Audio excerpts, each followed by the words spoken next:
غادرت العراق 26 سنة ولا 26 عام؟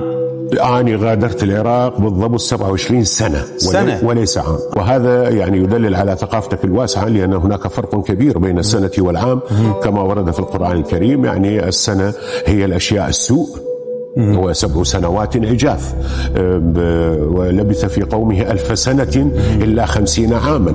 العام هو الخير، ثم يأتي عام يغاث فيه الناس. فأنا كانت 27 سنة، يعني لم أكن مصيب في المغادرة، لكن كانت الظروف في حينها أقوى مني وأقوى من ولكنك وجدت حياة أخرى، حياة ممكن أن تشبه حياتك.